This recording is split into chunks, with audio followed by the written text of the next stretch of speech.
Hello everyone, Josh first back again bringing you guys some more Digimon ReArise. Now the game has officially launched globally. For those of you who still do not have it in your region, go ahead and download an APK. Otherwise, you should see it in your app stores. Now, Megas are very powerful. They're very good. Well, most of them anyway are pretty decent to good. But some of you may not have very good luck and you're wondering, wow, what do I do now? I don't have any good Megas.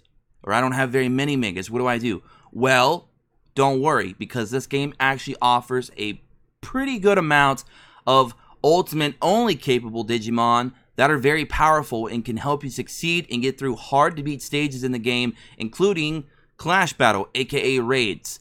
So, we're going to be talking about some of those powerful Digimon that some of you may have overlooked or just didn't even know about. So, here we go. Hope you all enjoy. So, let's jump into our Digimon panel here. Now, the only reason I was even able to make this video was I was actually very lucky to get some of the more stronger ultimate only capable Digimon. So I do have a couple that can go Mega, but I have quite a bit that can go only Ultimate, but thankfully I was able to get some of the good ones, therefore I could talk about them in today's video. So that's very, very cool and fortunate for me, I guess. So, some of the ones that stick out right off the bat, the ones that you really, really want to invest into, happens to be the free Vmon that everybody got from pre-registration. So thankfully, all the fans voted for the correct one because he actually happens to be the best ultimate currently in the game at the time of this video's recording. So we're going to go ahead and talk about him real quick. The red Vmon can go up to ReArise. So you definitely want to check that, make sure you're using the right Vmon, but it is the one that we all got from pre-registration, and you can still pull him from the banners and stuff like that to feed in his skill ups and all that other good stuff. You'll notice that mine's already skill level 2 because I actually managed to pull a dupe of him during summons, so that was really fortunate. But what does he do? So his personality is brave, he has very high power, which of course is his attack, because you have power and you have tech. One would be physical damage, one would be considered magical damage, but nonetheless, you get the idea, it's attack. So his attack is very high. Another attribute that he offers to you with his base stats is he has very high speed. So in most cases, he's going to attack first often, unless you are fighting against an opponent that has very high speed. But for the most part, he's going to attack first, which is very, very nice, because then that means you can use his sub-skill right off the bat, which is very, very strong, and we're going to get to that in a moment. So, first off, he has a passive skill. Increases one's own power by 40% permanent. So he's already boosting his own attack by 40% always. So as you can see right now, we have 2013 power. He's going to be getting 40% increase on that right off the bat. So, wow.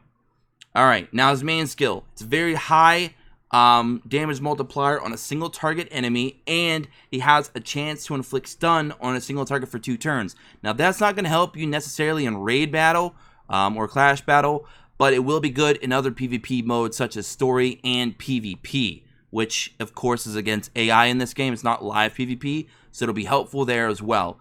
And then we have his sub skill. Now this is why I said having him be very fast is actually pretty nice, because it goes very well with his sub-skill, because he can decrease a single enemy's target by 40% when he's at ultimate, which is very nice, because then he's going to only attack harder, and the rest of your team will attack harder as well.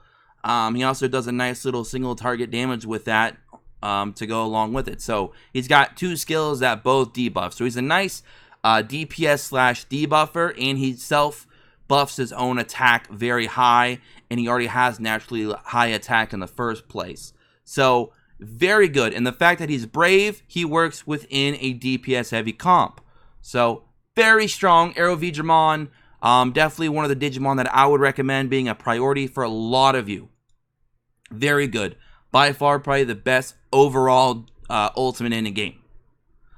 Now, we have a couple other very strong DPS contenders as well that you can use. One of them is the red Agumon.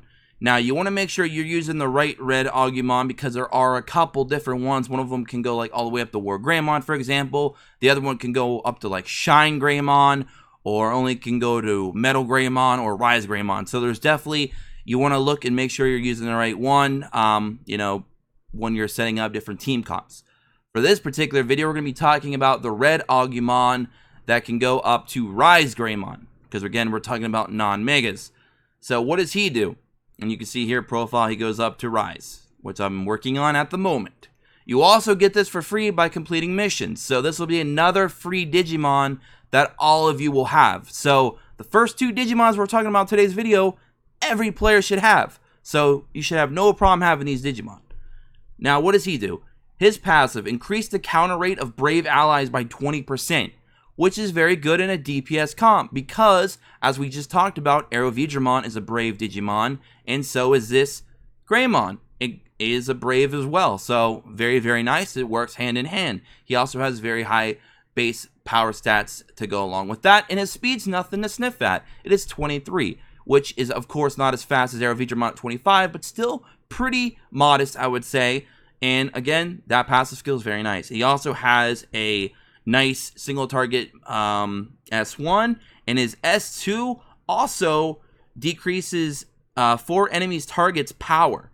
So he decreases attack, the other Digimon decreases defense. So that's a very good 1-2 punch. So now you're crippling your opponent, and this, of course, will also be helpful in raid battle, clash battle, whatever. So another strong Digimon. You can also pick up his disc, which you can see right here, the Attack A Brave Rise Greymon disc. You can actually pick that up from the shop with 300 CBs, which are Clash Battle medals that you can receive by doing a lot of Clash Battles, aka Raid. So, the fact that you can get his disc and you get this Digimon for free, it's a no-brainer. So, very good there. Those two Digimon, nice. Another one that's very good for DPS. We got our boy Drac Agumon that can go all the way up to Groundramon. Now there's another Drac Agumon that can go up to the other line. That's not the one that you really want to focus on. I don't believe that one's that bad either, but not as useful. This one is much more useful, Groundramon, because Groundramon is got very nice HP, very nice power. His speed's on the slow side, but the other two stats definitely make up for it. And he increases his own critical rate by 40% permanently. So he's going to do critical damage a lot. And if you have any other Digimon on your team that can raise critical rates of your allies, he's going to critical pretty much all the time. So he's definitely going to be a very good DPS in that regard. And he also has a nice single target S1, and his S2 has a nice single target on top of being able to do DOTs, damage over time, with poison. So he's going to be very good in all, boss type of stages, just bringing a lot more DPS to your team. And again, with that critting all the time, very nice. And again, he has very nice HP stat and power stats to go along with that. Of course, he's on the slower end of speed, but everything else makes up for it. So very strong, being able to get to a Groundramon. So right now, just to recap, you got Rise Greymon for an ultimate, you have Groundramon for an ultimate, and you have Vmon. 3 very good, strong DPSs. Now, unfortunately, I do not have a couple of the other Digimon that I like, that I would love to have talked about. One of which that can go up to Cubimon. She's going to be very good for the current War Greymon raid bosses because he does a lot of stunning. She can cleanse that, so that's very helpful. You also have like Patamon that can give you healing. Healing is also pretty good if you're running all DPS and you just want to run one healer just for that added protection if you don't have any Digimon that can boost up your defenses. So those are some decent ones, I would say, as well.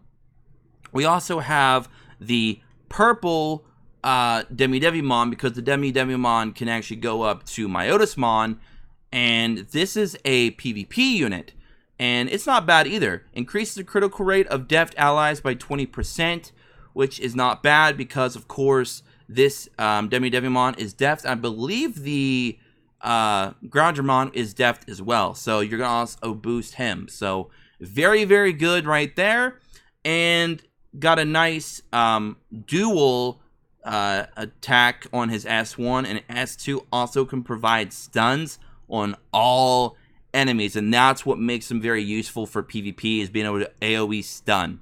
So very, very nice. Now he's on the slower end of speed as well, and he does magic damage, aka tech, instead of power. So there is a little bit of a difference there. And yeah, so he's also another solid unit if you're looking for the future when it comes to PvP. So not bad. We also have this red Drac Agumon because he provides you with pinpoint rate by 40% permanent. He also has pretty nice power as well, and his speed's also pretty decent, sitting at 21. He does a single target attack on his S1, and his S2 is where the magic really happens. Increases all allies' power by 62%, which of course goes up when you Digivolve him all the way up to Metal Greymon Blue. And you'll notice that it's for 3 turns, so it is very, very good.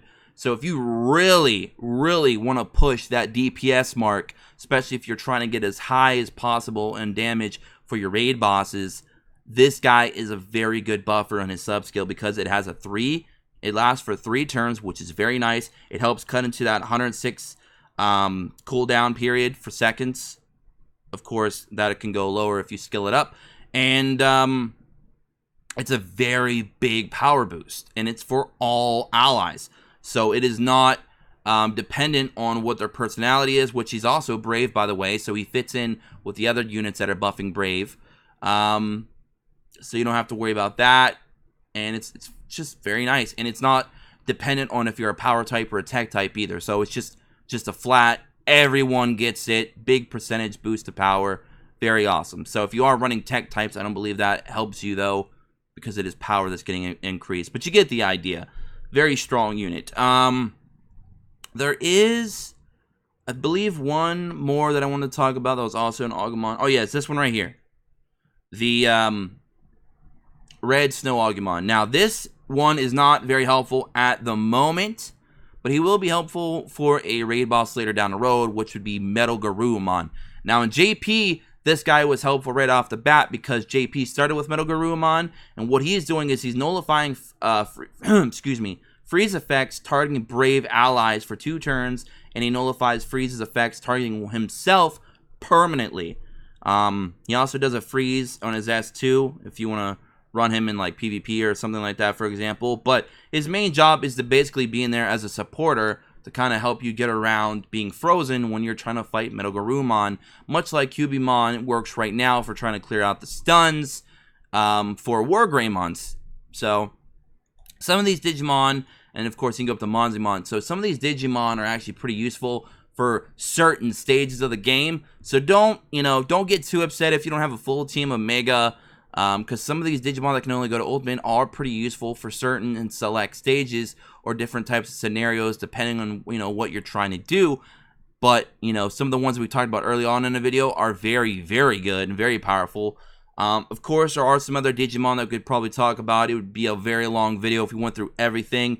But those are some of the personal picks that I have for you guys and gals out there that are playing Digimon ReArise, picking the game up for the first time, looking for a good team to build up, what kind of units to maybe, work on over some others, what takes priority and what have you. So hopefully this video was pretty helpful. Hopefully went into certain things that you can do. I know we focus mostly on DPS, but kind of that's what you're really aiming for early on in the game anyways. So again, hope you guys all enjoyed. If you want to see some more Digimon ReArise content here on the channel, don't forget to hit that subscribe button, tick notifications so you don't miss a thing. Don't forget to join us in the Discord in the description below. Drop a like if you did, and I can't wait to see you guys in the game and enjoying it going forward. Until next time, have an awesome day wherever you are. As always, peace.